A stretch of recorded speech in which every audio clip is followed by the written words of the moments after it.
Olá, rapaziada, está no ar o Papo Solto desta semana. Oferecimento, Prefeitura Municipal de Manaus e Governo do Estado do Amazonas. O nosso entrevistado de hoje é um caboclo amazonense, Dr. Alfredo Menezes, executivo da nossa SUFRAMA. Bom tê-lo aqui.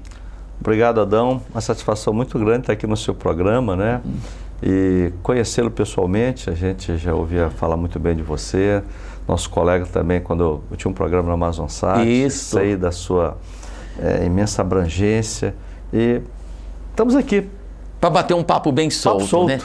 Quer dizer, caboclo, como eu fiz a abertura, do bairro do Alvorada, né? Que coisa linda, né? De Manaus para o mundo ver. É verdade, Adão. Eu venho de uma origem muito humilde.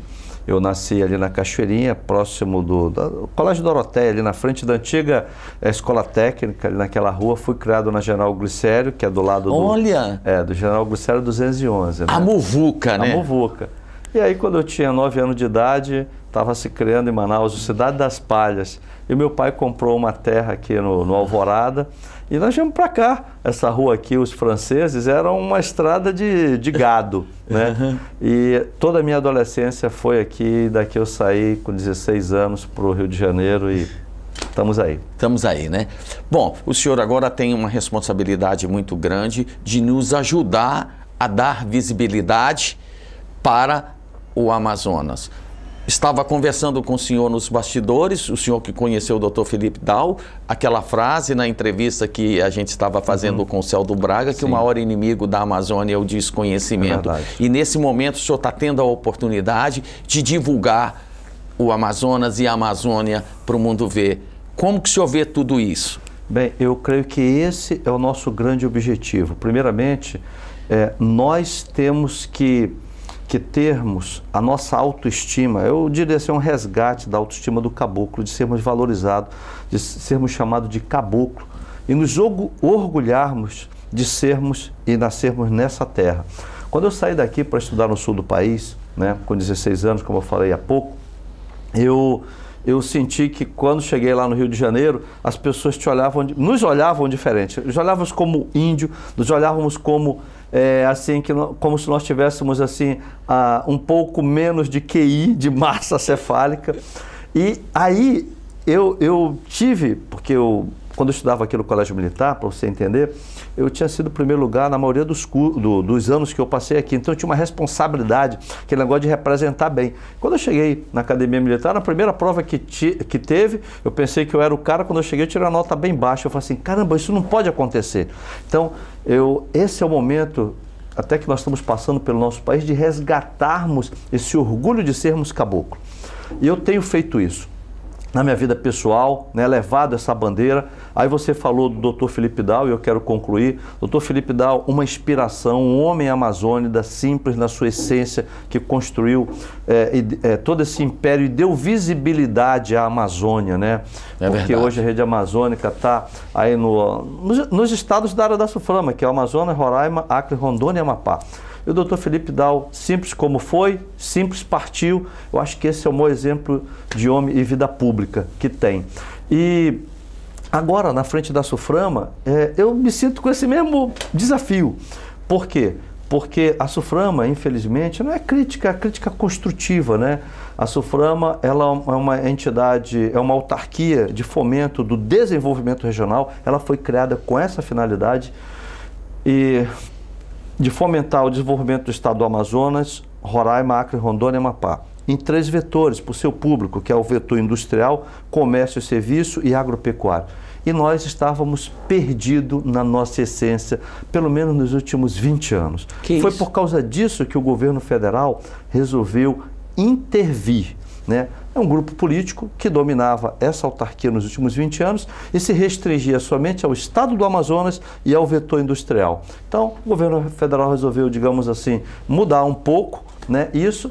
E eu sempre digo desde o início, e aí eu concluo agora, como nós temos o dever de resgatarmos o protagonismo dessa autarquia no âmbito do desenvolvimento regional e dizermos para todo o Brasil que o Polo Industrial de Manaus é a nossa essência e ele nos mantém de pé. Não só aqui dentro, mas também indo para fora da nossa região, e é isso que nós estamos fazendo. E o importante é a gente continuar divulgando a Amazônia, porque a única forma de conhecer o que acontece aqui é passando as informações para eles, porque eles desconhecem, como o senhor disse, que o senhor chegou nas Agulhas Negras, eu sou um índio. Quer dizer, não tem lugar no Brasil que tem mais índios do que São Paulo. É verdade. É bonito, não é verdade? É verdade. O senhor conhece bem melhor do que eu. Bom, este ano a SUFRAMA participou de forma ativa do polo do lançamento da feira. Como foi a feira com a presença do presidente da República? Olha, em primeiro lugar, vamos falar um pouco assim dessa vinda do presidente e a FESPIM, né? Eu quero deixar claro para todo o seu público, de uma maneira muito aberta, o presidente da República, ele veio em Manaus nos últimos 4 meses, ou vamos colocar assim, neste ano 2 vezes. A primeira, ele veio prestigiar a primeira reunião do Conselho de Administração da SUFRAMA, no mês de julho. E aí ele voltou para a feira. Por que ele voltou para a feira? Essa feira, a gente denominou de FESPIM, que é a primeira feira de sustentabilidade do Polo Industrial de Manaus. A gente trouxe esse apelo de sustentabilidade para trabalharmos o vetor da tecnologia e o meio ambiente. Porque a tecnologia, ela é o grande vilão de qualquer polo industrial. Então, quem vai acabar com os empregos, vamos colocar assim, no nosso caso, não é o governo, né? É a tecnologia. É a tecnologia. E, às vezes, pessoas que usam isso de uma maneira infeliz, colocam culpa nos governos, não é o caso, é a tecnologia. Então, esse é o nosso grande desafio.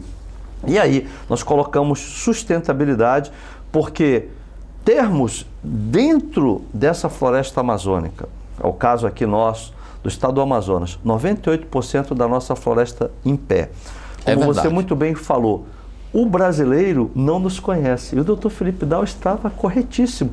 Se o brasileiro não nos conhece, ele conhece a Europa, conhece Miami, conhece os Estados Unidos, mas ele não nos conhece.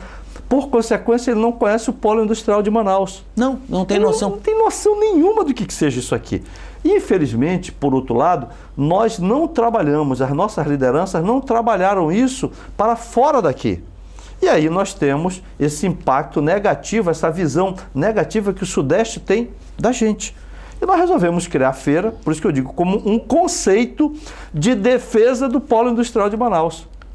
E foi exatamente essa ideia que eu levei para o presidente no mês de agosto e ele gostou. Aí eu falei, agora, presidente, para dar visibilidade a isso, nós trabalharmos essa temática de colocarmos a Amazônia para o mundo, primeiro para o Amazonas, e conseguimos aqui na FESPIM. Agora, para o Brasil, que nós estamos levando para São Paulo no que vem. E depois para o mundo. O senhor precisa estar lá para ratificar isso. E ele comprou a ideia.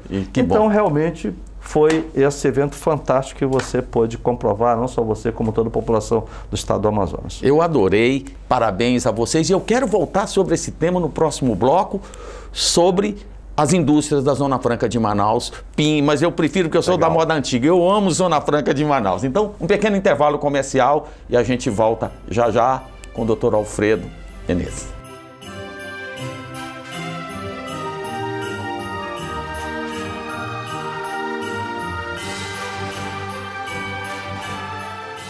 O governo do estado está trabalhando sério para mudar o Amazonas. Tem obras e realizações em todas as calhas, melhorando a vida do nosso povo. Nova Olinda do Norte já tem centro de educação em tempo integral. Benjamin Constant e Lábrea também. São Gabriel e mais 14 municípios receberam equipamentos de ponta para a saúde. Fonte Boa e mais 24 municípios receberam veículos para melhorar o atendimento na saúde. Em Barreirinha e em todo o interior, o governo recuperou mais de 300 escolas e contratou 4.000 professores. Tem muito trabalho do governo no interior e na capital. Em Manaus, já são 65 novos leitos de UTI em 5 hospitais, 7 novas enfermarias no João Lúcio, além da reforma e ampliação de 3 maternidades. Na segurança, mais de 24.000 itens, entre armas e viaturas, foram entregues na capital e interior. O trabalho não para e ainda vem muito mais por aí.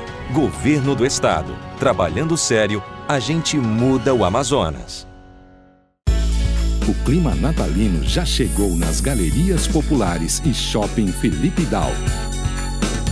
Venha fazer suas compras e concorrer a vários prêmios. Tem opções de presentes para a família toda. Natal premiado, Galerias Populares e Shopping Felipe Dal. Mais presentes para você nesse Natal. Prefeitura de Manaus.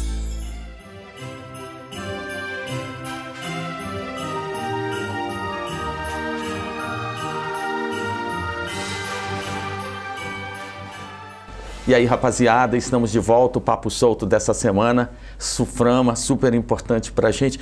Doutor Alfredo, a gente estava falando de dar visibilidade para o Amazonas. E uma das coisas que mais me preocupa é o seguinte: a Zona Franca de Manaus, que é o que eu sei falar e o que eu gosto de falar, tem uma coisa incrível que é o índice de nacionalização dos produtos, de partes e peças e componentes para produzir o produto final no estado do Amazonas. Isso quer dizer que quanto maior o índice de nacionalização dos produtos produzidos na Zona Franca de Manaus, com todos os incentivos fiscais e gerações de emprego, proteção da Amazônia, é uma evidência também na balança comercial deste país, que quanto maior, menor índice de importação nós estamos fazendo para o Brasil. Exemplo das motocicletas, que não sei quantos % de índice de nacionalização. Se tiver 70%. 90%. Então o Brasil está deixando de importar 90%, hipoteticamente falando, sobre motocicletas e outras coisas que são produzidas. O Amazonas não está dando uma contribuição muito forte na balança comercial deste país sobre o custo de oportunidade de deixar de importar a quantidade de índice de nacionalização dos produtos aqui produzidos. Como eles olham isso? Bem, com certeza. Primeiro, vamos voltar à essência de tudo isso, que é o conceito tributário do incentivo, né? O incentivo fiscal. Isso que você está falando, Adão, é um tema chamado PPB. O PPB é um mecanismo que gera um incentivo e faz com que as empresas possam desenvolver esses produtos aqui, com essa parte de índice de nacionalização. A essência disso, desse incentivo, é o seguinte: o nosso incentivo aqui, deixar claro para o seu público, ele é baseado primeiramente na produção e não no capital.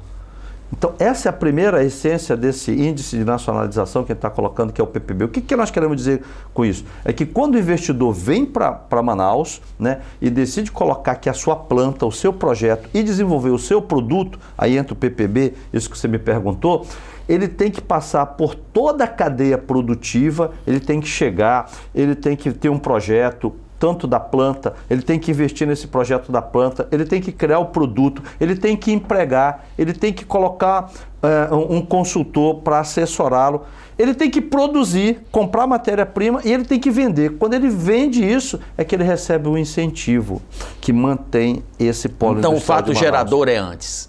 Exatamente isso. Enquanto que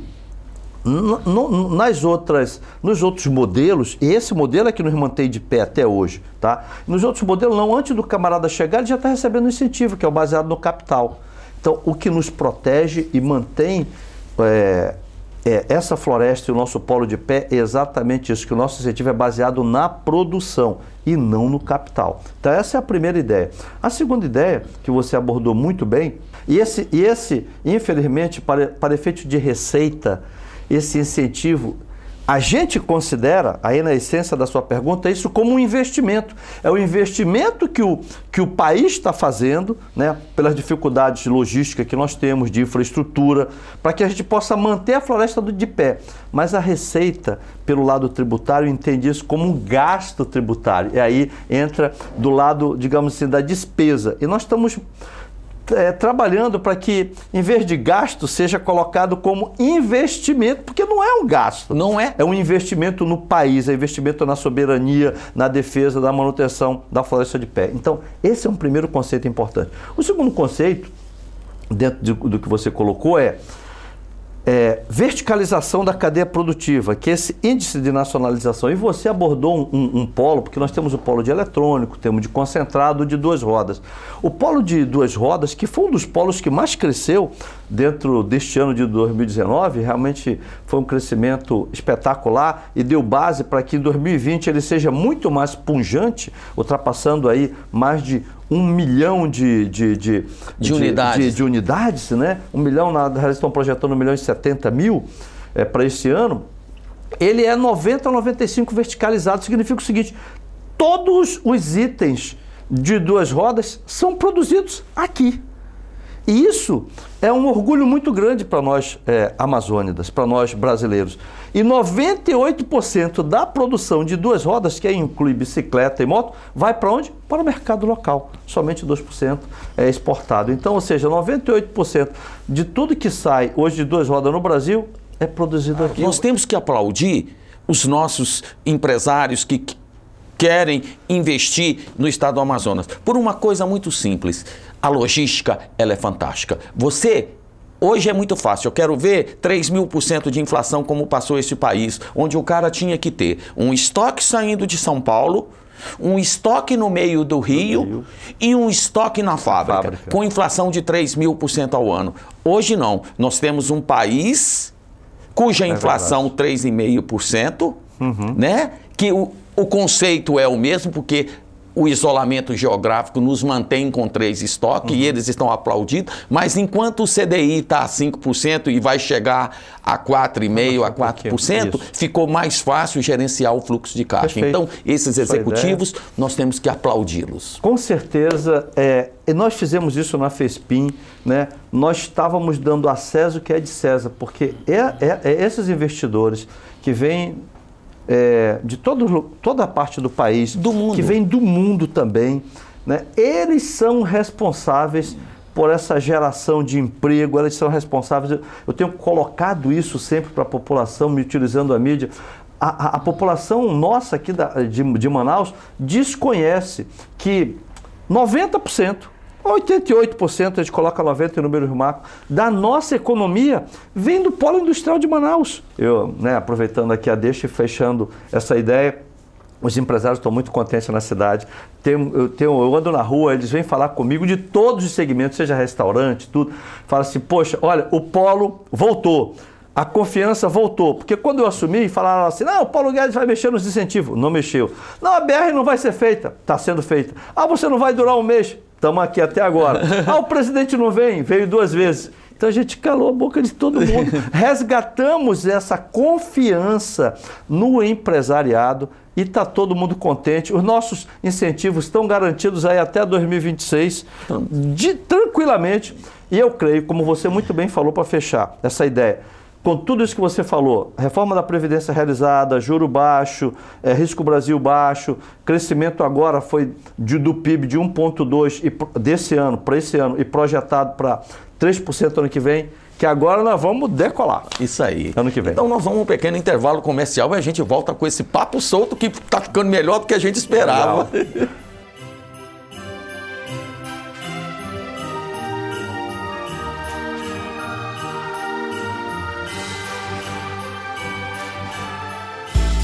O clima natalino já chegou nas galerias populares e Shopping Felipe Dal. Venha fazer suas compras e concorrer a vários prêmios. Tem opções de presentes para a família toda. Natal premiado, Galerias Populares e Shopping Felipe Dal. Mais presentes para você nesse Natal. Prefeitura de Manaus.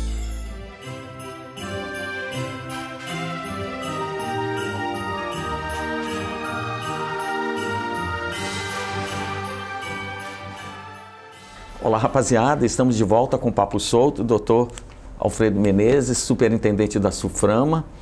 Muito tranquilo esse papo, é muito legal, muito explicativo numa linguagem popular para que a gente possa entender e possa contribuir com a visibilidade do estado do Amazonas para protegê-la, né? Porque para fazer isso tem que continuar protegendo. Desafios de 2020, tecnologia, o novo assunto, tecnologia 4.0. O que é isso? O que o senhor está pensando? O que passa pela cabeça do senhor? Bem, esse é o assunto do momento e esse, Adão, é um tema que nós temos nos debruçado incansavelmente. Então, as pessoas falam 4.0, muitos discursos, muitas coisas, mas e a ação? Então, O 4.0, a indústria 4.0 é o grande desafio. Nós já temos fora do Brasil, em alguns países, eles já estão trabalhando 5.0. Mas vamos para o 4.0. 4.0, colocando para o seu público, é o seguinte: uma linha de produção, de montagem de qualquer produto, seja ele uma moto ou qualquer um outro. Ele, por exemplo, vamos colocar assim para exemplificar, se ele empregava 10 pessoas, quando entrar a tecnologia, vai ficar uma pessoa só. 9 vão perder postos de trabalho. E aí, quando eu assumi isso, né, eu vi exatamente esse tema, eu já conheci. O que eu fiz? Eu fui para Aachen, na Alemanha. Aachen, na Alemanha, é uma cidadezinha que tem hoje 280 mil habitantes, 80 mil são jovens universitários, e é lá que se respira a indústria 4.0 na Europa, e para o mundo. E lá eu fui conhecer a RWTH, que é vamos colocar assim, a federal de lá, e fui conhecer os meandros da indústria 4.0. E aí, o que eu fiz ao chegar? Eu fui lá com uma comitiva composta da academia, de empresários, né? E quando voltei, chamei os 2 reitores da universidade aqui, da UEA, da Federal do Amazonas, chamei alguns membros da academia, começamos a discutir o tema e eu falei o seguinte: tá, olha, vamos para ação. Foi publicado no Diário Oficial da União, nós vamos fazer um mestrado em convênio com a Universidade Federal do Amazonas, vamos capacitar 30 servidores da SUFRAMA, esse mestrado será todo em inglês. 30 servidores da SUFRAMA e 10 docentes da UFAM. E esses serão os multiplicadores para o nosso polo industrial de Manaus. Vão capacitar aquelas pessoas que, por acaso, ficarão sem capacitação. Então, nós utilizaremos ele de uma maneira inicial. Segundo momento, nós precisamos também aqui fazer a certificação das empresas, né, que já estão trabalhando dentro dessa linha 4.0, porque isso daí dá competitividade nos produtos. A linha 4.0, no linguagem bem popular, é o quê? Tecnologia de ponta. De ponta, software, robôs e tudo mais. É exatamente isso. Então, nós estamos capacitando as pessoas, ou seja, para que eles possam ser os agentes multiplicadores. Porque outra coisa boa da indústria 4.0, tudo tem um lado bom e ruim. Nós queremos pegar, absorver essas pessoas que, por acaso, venham a perder seus postos de trabalho, mas darmos uma capacitação em que o valor agregado do salário delas seja maior. Entendi. Isso que é o tchan. E isso eu faço como ente público, né? Enquanto está todo mundo falando, nós estamos agindo. Agora, nós não conseguimos trabalhar sozinho ali. Nós assessoramos e pedimos sempre a cooperação do governo do estado, tem nos ajudado. A nossa bancada. A nossa bancada tem nos ajudado, porque eles estão lá para defender o modelo, né? Eu não tenho dúvida disso. Eles estão fazendo a parte deles também, né? Nós elegemos para fazer isso. Para fazer isso, né? A prefeitura tem nos dado um apoio incomensurável. O Arthur espetacular, é incansável. O prefeito. Estamos lá com o projeto de revitalização das vias, porque o presidente me convidou por 2 oportunidades para compor a comitiva dele, para fora do Brasil, para atrairmos investimentos. E esses investimentos estão chegando. Nós temos que colocar as pessoas ali dentro das governanças, nos diversos órgãos, não como feudo, não como o prefeito muito bem falou lá na FESPIM, como capitanias hereditárias. Não, isso aqui é meu. Não, isso é a disposição do povo, né? Então nós temos que acabar isso, porque o país precisa disso, o nosso estado precisa disso, né? Nós temos que ter pessoas competentes, pessoas técnicas, fazendo gestão, olhando para as nossas potencialidades e a nossa vocação, e não olhando para defender o nosso grupo político que às vezes o umbigo deles. E um umbigo diferente do outro, usando como se fosse essas coisas como um balcão de negócio. Eu sou contra isso daí. Isso aí. Né? Eu também, todos nós. Eu acho que a sociedade está dando recado para isso daí, nessa mudança, dessa disrupção que a sociedade escolheu para o ano de 2019. Adorei falar com o senhor, mas o senhor, por incrível que pareça, terminou o nosso papo e chegou o momento do senhor despedir, mas eu quero entrevistá-lo no próximo ano, novamente, para a gente falar de um pouco de política, porque não tem como não falar de política nesse país, e o seu recado e um feliz 2020 para o senhor e toda a equipe da SUFRAMA. Muito obrigado. Primeiramente, estamos no Natal, eu estou aqui para agradecer. Agradecer a Deus pela saúde, pelo dom da vida, pela proteção, pela sabedoria, né, com que nos deu esse ano para que nós pudéssemos dirigir essa autarquia de extrema importância para o desenvolvimento do nosso estado, da nossa região. Agradecer aos nossos servidores que foram parceiros nesse momento de reconstrução, nesse momento de revitalização, de retomada do protagonismo desta autarquia para o local onde ela realmente merece. Agradecer ao governo do estado, à prefeitura, às entidades de classe, à nossa bancada, aos nossos políticos, sejam vereadores, deputados estaduais, deputados federais, por todo o apoio. Agradecer à sociedade e aqui com você agradecer a imprensa, que realmente nos ajudou muito, colocando à disposição da população as coisas que nós estávamos fazendo e construindo. E solicitar, né, pedir, rogar que o grande arquiteto do universo continue nos abençoando, nos iluminando e que as pessoas de bem possam se achegar a nós para que nós possamos desenhar nesse ano de 2020, né, o melhor para o nosso estado e para a nossa região. Obrigado a todos vocês de coração, estamos à sua disposição. Que Deus abençoe a nossa terra, o estado do Amazonas, os manauaras e o nosso comprometimento, o comprometimento do governo do presidente Jair Bolsonaro com essa região. Ele é muito grande e vocês estão vendo, a missão que nós recebemos é essa, de resgate de emprego, renda, geração de oportunidades para que você possa trabalhar, que você possa, através do trabalho, se dignificar, colocar na sua mesa a comida e você ter condições do Estado propiciar, por meio do Polo Industrial de Manaus, segurança, educação e saúde para todos. Muito obrigado. Muito obrigado. Amazonsat, a cara e a voz da Amazônia. Selva. Selva.